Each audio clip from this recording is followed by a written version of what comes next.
They say that hard times create strong men. If that is true, then my brother Trunks was destined to be the strongest of us all. He wasn't born into a world of peace or sunlight. He didn't have a crib, he had a cold, damp bunker. He didn't have lullabies, he had the constant rhythmic sound of explosions echoing in the distance and the smell of smoke in the air. I remember the first time I really looked at him. He was just a boy barely reaching my waist, but his eyes were already filled with the exhaustion of a veteran. I had been fighting alone for years. After my father, Goku, died from that heart virus, and the rest of the Z fighters were slaughtered like they were nothing. I was the last Saiyan left, and I was failing every single day to protect what was left of humanity. But then there was Trunks. I took him under my wing not just because he was Vegeta's son, but because he was the only spark of hope we had left. I remember our training sessions in the ruins of what used to be great cities. He was so eager, so desperate to prove himself, and yet so gentle. He carried the weight of a dead civilization on his shoulders before he could even read. He wanted to save everyone. He wanted to be a hero like the legends his mother Bulma told him about every night to help him sleep. But heroism in our timeline always comes with a heavy price. I tried to shield him from it as long as I could. I even lost my arm just to keep him safe during one of our encounters with the androids. I wanted him to be the one who survived no matter what happened to me. That rainy afternoon, I knew my time was up.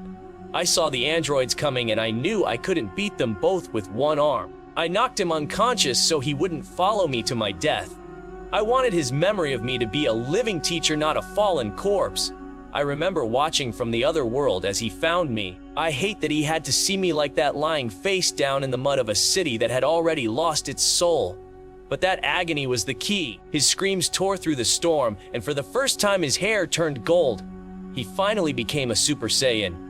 But even that legendary power wasn't enough to kill 17 and 18. They were monsters of infinite energy, and he was just one boy trying to hold back the tide with a sword. So he did the unthinkable. He broke the laws of time itself. He climbed into a machine his mother built out of scraps and hope, and he traveled 20 years into the past. Imagine the culture shock he felt.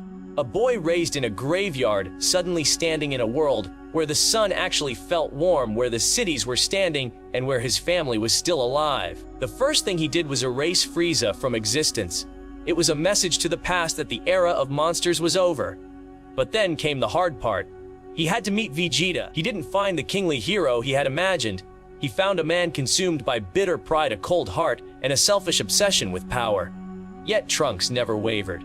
He fought beside the legends of the past, watching my father Goku struggle with the virus and watching the Z fighters prepare for a threat they weren't ready for. During the year he spent with Vegeta in the room of spirit and time, something shifted. He didn't just grow physically stronger, he began to understand the complex, broken man his father was. He saw the fire and the deep-seated loneliness in Vegeta. When the Cell games began, Trunks was no longer a student, he was a master. But tragedy followed him even to the past. When Cell pierced his chest and killed him, I saw Vegeta do something I never thought possible. He lost his mind in a rage for his son. In that moment, even though Trunks was dead, he was finally loved by the father he never knew. When he was brought back to life and returned to our future, he was a different man. The boy I trained was gone. The warrior who stepped out of that time machine was a force of nature. 17 and 18 thought they could toy with him again. They were wrong. He didn't just fight them, he erased them. He stood over the ruins of West City and turned the monsters who murdered me into nothing but ash. Then came the Cell of our timeline trying to sneak into the past. Trunks was ready. He grabbed the creature and threw him into the sky, vaporizing him with a single blast. For the first time in 30 years, the world was quiet. For a few years, there was a golden peace. Trunks helped the survivors rebuild. He became the protector of Earth. He even prevented the awakening of Majin Buu in our timeline. He trained with the Supreme Kai, pulled the Z sword, and defeated the Demon King Dabura before the nightmare could begin. We all thought finally his debt to the world was paid. We thought he could finally rest and maybe even find happiness. But the universe has always been cruel to Trunks. Just as the grass was starting to grow again, a new shadow fell. A man descended from the heavens. He wore black and he wore my father's face. Goku Black. To see the face of the man who was supposed to be the universe's savior laughing while he slaughtered the last of humanity, it broke something deep inside Trunks. He watched his mother Bulma get murdered in front of him. He was alone again, hunted like an animal by a god with a familiar smile. He fled to the past one last time, desperate for help. He fought alongside the Goku and Vegeta of the past, but the enemy was a god named Zamasu, an immortal who believed mortals had no right to exist. They mocked Trunks. They told him his time travel was a sin. They blamed him for the destruction of his world. They tried to crush his spirit under the weight of his own guilt, but they forgot who they were talking to. This is Trunks. He doesn't fight for a title or a trophy. He fights because he refuses to let hope die. He tapped into a power that even the gods feared, the Super Saiyan rage. With a blue aura burning inside his gold, he stood his ground against beings that should have been untouchable. He took the insults, the pain, and the loss of his world and turned it into a weapon.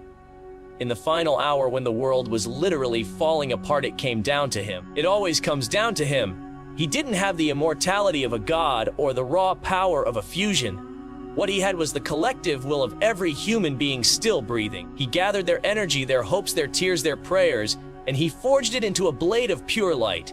The sword of hope. He didn't just slice Zamasu in half. He cut through the despair of 2 decades. He proved that a mortal's love for his world is stronger than a god's hatred for it. He showed the heavens that humanity would not go quietly into the night. The ending was bitter, more bitter than I can describe.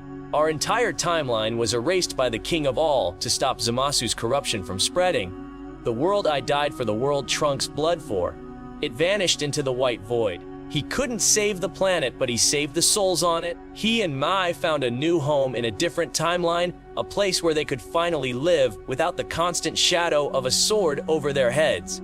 Trunks, if you can hear me from the other world, I want you to know something. You have suffered more than any warrior in the history of our people. You have buried 2 versions of your father and watched your world burn twice. You have seen everyone you love die, and yet you never became a monster.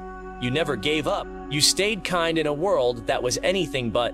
You were always the bridge between what we were and what we could become. I remember how you looked at the sword after the androids fell. You didn't look at it with bloodlust. You looked at it like a tool that had finally finished its job. You were never a killer by choice. You were a savior by necessity. That is what made you different from Vegeta. That is what made you different from my father. You didn't fight to test your limits. You fought because there was no one else left to stand. I saw you in the past meeting my younger self. I saw the look in your eyes when you realized that Gohan still had his arm and his father and his future. You didn't feel jealous. You felt relief. You wanted that version of me to have everything you lost. That is the true heart of a Saiyan warrior. Not the conquest of others, but the protection of the innocent. When you faced the gods, you didn't bow.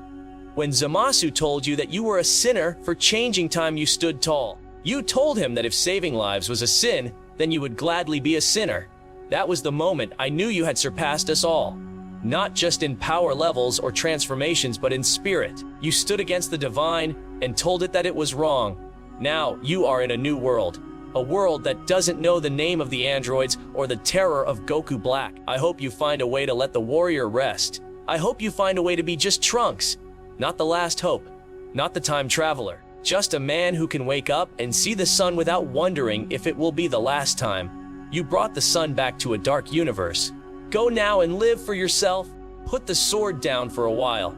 You have earned your peace, little brother.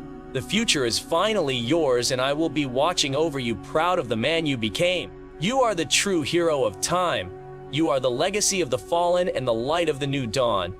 Never forget that you were the one who made the impossible real. You are my greatest student and my best friend. The world is safe because of you. If you want to keep the spirit of the resistance alive, then make sure to like this video. Every subscriber helps us build a better tomorrow for the next generation. My father always believed in the potential of humanity, and Trunks proved him right. Don't let the flame of hope go out. Subscribe to see more stories from our timeline and the history of the Saiyan warriors. Until we meet again, stay strong and keep training. The battle for the future never truly ends. If my father's journey or the story of Trunks inspired you today, then I hope you carry that fire with you. It is the best way to support the legacy of the Z Fighters and ensure these stories are never forgotten. We are rebuilding one day at a time, and I am glad you are part of this journey. Thank you for watching, and always remember that you have the power to change your own fate.